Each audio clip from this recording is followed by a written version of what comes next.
नमस्ते दोस्तों। फाइनली इश्क जुनूनी की कहानी अब एक ऐसे मोड़ पर पहुंच चुकी है जहां एक छोटी सी मासूमियत ने मिश्रा जी के जमीर को झकझोर दिया है। गुरु की कैद में होने के बावजूद मिश्रा अभी तक गौतम सिंह का साथ छोड़ने के लिए तैयार नहीं था, लेकिन तभी उसकी पत्नी और उसका मासूम बेटा उसके सामने ऐसी सच्चाई रख देते हैं जिसे सुनकर मिश्रा की आंखें खुल जाती हैं।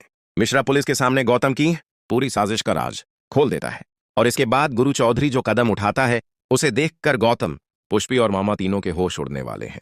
तो दोस्तों, कहानी में आगे क्या होने वाला है ये जानने से पहले अगर आप इश्क जुनूनी के हर नए अपडेट को सबसे पहले देखना चाहते हैं तो वीडियो को लाइक कर दीजिए और चैनल को सब्सक्राइब जरूर कर लीजिए। तो चलिए दोस्तों, शुरू करते हैं आज की कहानी। रात का वक्त था। शहर की भीड़ भाड़ से दूर एक सुनसान गोदाम में चारों तरफ सन्नाटा पसरा हुआ था। कमरे में सिर्फ एक पीली रोशनी जल रही थी, जिसकी वजह से वहां का माहौल और भी डरावना लग रहा था। कमरे के बीचों बीच एक कुर्सी पर मिश्रा जी बंधे हुए बैठे थे। चेहरे पर डर साफ दिखाई दे रहा था, लेकिन इसके बावजूद उनके अंदर गौतम के प्रति वफादारी अभी खत्म नहीं हुई थी। उनके सामने गुरु चौधरी खड़ा था। गुरु की आंखों में गुस्सा था, लेकिन उससे ज्यादा निराशा थी, क्योंकि मिश्रा कोई अनजान दुश्मन नहीं था। गुरु ने कभी उस पर भरोसा किया था, मगर आज वही इंसान गौतम के लिए गुरु के खिलाफ खड़ा था। गुरु धीरे धीरे मिश्रा के पास जाता है और कहता है, मिश्रा जी, अभी भी वक्त है, सच बता दीजिए, आखिर कब तक गौतम सिंह के लिए अपनी जिंदगी बर्बाद करते रहेंगे? उसने आपको सिर्फ अपने फायदे के लिए इस्तेमाल किया है। आप उसके लिए सिर्फ एक मोहरे से ज्यादा कुछ नहीं है। लेकिन मिश्रा के चेहरे पर हल्की मुस्कान आ जाती है। वह कहता है, गुरु चौधरी, तुम चाहे जितनी कोशिश कर लो, मैं गौतम साहब के खिलाफ एक शब्द नहीं बोलूंगा। उन्होंने मुझे वह सब दिया है जो तुम कभी नहीं दे सके। मैं आखिरी सांस तक उनका साथ दूंगा। मिश्रा की बात सुनकर गुरु का गुस्सा बढ़ जाता है। एक पल के लिए उसका हाथ उठता है, लेकिन अगले ही पल गुरु खुद को रोक लेता है। उसे समझ आ जाता है कि ताकत के दम पर मिश्रा से सच नहीं उगलवाया जा सकता। उसे अपने परिवार की जरूरत है। गुरु दरवाजे की तरफ इशारा करता है। अगले ही पल भारी दरवाजा खुलता है और सामने मिश्रा की पत्नी और उसका छोटा बेटा दिखाई देते हैं। उन्हें देखते ही मिश्रा के चेहरे का रंग उड़ जाता है। उसकी पत्नी की आंखों में आंसू थे। वह अपने पति से कहती है, मिश्रा जी, क्या इसी दिन के लिए हमने जिंदगी साथ बिताने की कस्में खाई थीं? क्या इसी दिन के लिए बच्चों को बड़ा किया था कि एक दिन उन्हें अपने पिता की करतूतों पर शर्मिंदगी महसूस हो? मिश्रा के पास कोई जवाब नहीं था।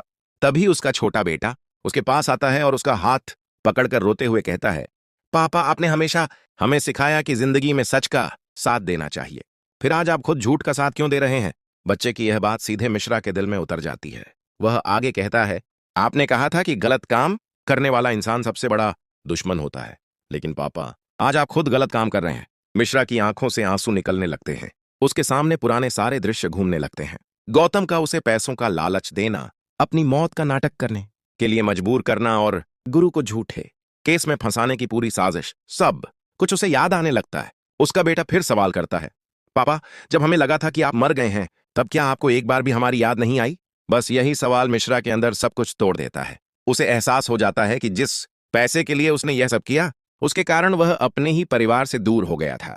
उसकी पत्नी भी कहती है कि वे सभी गुरु को मिश्रा की मौत का जिम्मेदार समझते रहे, जबकि असली गुनहगार गौतम सिंह था। अब मिश्रा का जमीर जाग चुका था। तभी कमरे के एक कोने से पुलिस सामने आती है। मिश्रा पुलिस की तरफ देखता है और कहता है, साहब, मुझे गिरफ्तार कर लीजिए, मैं अपनी गलती का बोझ अब और नहीं उठा सकता। इसके बाद मिश्रा गौतम सिंह की पूरी साजिश पुलिस के सामने खोल देता है। वह बताता है कि कैसे गौतम ने उसे पैसे देकर अपनी मौत का नाटक करवाया, कैसे गुरु चौधरी को फंसाने की योजना बनाई गई और कैसे रूहानी की जिंदगी को भी बर्बाद करने की साजिश रची गई। सारी सच्चाई सामने आने के बाद मिश्रा गुरु के पैरों में गिरकर माफी मांगता है, लेकिन गुरु उसे उठाकर कहता है, गलती हर इंसान से होती है मिश्रा जी, लेकिन अपनी गलती स्वीकार करके उसे सुधारने की कोशिश करना ही इंसानियत है। आज आपने सच बोलकर अपनी गलती सुधारने की शुरुआत कर दी है। गुरु की यह बात सुनकर मिश्रा की आंखों से आंसू बहने लगते हैं। जिस इंसान को उसने धोखा दिया था, आज वही इंसान उसके लिए इंसानियत दिखा रहा था। लेकिन दोस्तों, कहानी यहां खत्म नहीं होती। मिश्रा सच बता चुका था, मगर असली खेल अभी बाकी था। गौतम, पुष्पी और मामा अभी भी बाहर थे। दूसरी तरफ गौतम को पूरा भरोसा था कि गुरु अब उसकी जिंदगी से हमेशा के लिए निकल चुका है। हवेली में रूहानी की हल्दी की रस्म चल रही थी। गौतम खुश था और उसे लगता था कि अब रूहानी को उससे कोई नहीं बचा सकता। लेकिन तभी हवेली के दरवाजे खुलते हैं और वहां गुरु चौधरी की धमाकेदार एंट्री होती है। गुरु को जिंदा देखकर पूरा परिवार हैरान रह जाता है। सबसे ज्यादा सदमा पुष्पी को लगता है।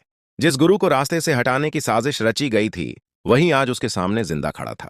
गुरु पुष्पी की तरफ देखकर कहता है, क्या लगा था तुम्हें गुरु चौधरी को इतनी आसानी से खत्म कर दोगी? अपने फायदे के लिए तुमने रिश्तों की सारी हदें पार कर दी, लेकिन अब तुम्हारे हर गुनाह का हिसाब होगा। इसके बाद गुरु की नजर मामा पर जाती है। गुरु कहता है, मामा बनने की आड़ में आपने जो खेल खेला है अब उसका भी अंत होने वाला है। बहुत हो गई रिश्तों की यह नौटंकी। मामा के चेहरे पर डर साफ नजर आने लगता है। तभी हवेली में पुलिस की एंट्री होती है। अब गौतम का पूरा खेल खत्म हो चुका था। जिस गौतम को अपने रसूख और ताकत पर इतना घमंड था वही कुछ ही देर में पुलिस की गिरफ्त में नजर आने वाला था। पुष्पी और मामा को भी गिरफ्तार कर लिया जाता है। हवेली में कुछ देर पहले तक जहां खुशियां थीं वहां अब सन्नाटा छा जाता है। रूहानी की आंखों में आंसू होते हैं, लेकिन इस बार ये आंसू दर्द के नहीं बल्कि राहत और खुशी के होते हैं। गुरु ने आखिरकार अपना वादा पूरा कर दिया था। उसने रूहानी को उस इंसान के चंगुल से बचा लिया था जो अपने स्वार्थ के लिए उसकी जिंदगी बर्बाद करना चाहता था। दोस्तों, इस पूरी कहानी ने एक बार फिर साबित कर दिया कि झूठ चाहे कितनी भी बड़ी साजिश क्यों न रचे, वह सच के सामने ज्यादा देर तक टिक नहीं सकता। मिश्रा ने लालच में आकर अपने परिवार को खोने की कगार पर पहुंचा दिया था, लेकिन उसके बेटे की मासूम बातों ने उसके अंदर के इंसान को फिर से जगा दिया। वहीं गुरु ने भी साबित कर दिया कि असली ताकत सिर्फ बदला लेने में नहीं बल्कि किसी भटके हुए इंसान को सही रास्ते पर लाने में भी होती है। अब गौतम, पुष्पी और मामा अपने किए की सजा भुगतने वाले हैं और रूहानी की जिंदगी से खतरा भी धीरे धीरे खत्म होता दिखाई दे रहा है। लेकिन दोस्तों, क्या वाकई गुरु और रूहानी की जिंदगी में अब खुशियां लौट आएंगी या फिर उनके इश्क जुनूनी के रास्ते में एक और नया तूफान आने वाला है?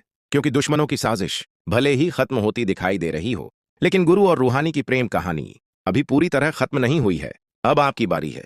आपको क्या लगता है, क्या गुरु और रूहानी आखिरकार हमेशा के लिए एक हो जाएंगे या कहानी में फिर कोई नया विलेन एंट्री मारेगा? अपनी प्रेडिक्शन कमेंट में जरूर बताइए। अगर आपको गुरु और रूहानी की जोड़ी पसंद है तो उनके लिए एक प्यारा सा कमेंट जरूर करें। वीडियो पसंद आया हो तो लाइक करें, अपने दोस्तों के साथ शेयर करें और इश्क जुनूनी के हर नए अपडेट के लिए चैनल को सब्सक्राइब करना बिल्कुल न भूलें। मिलते हैं अगले धमाकेदार अपडेट के साथ। धन्यवाद दोस्तों।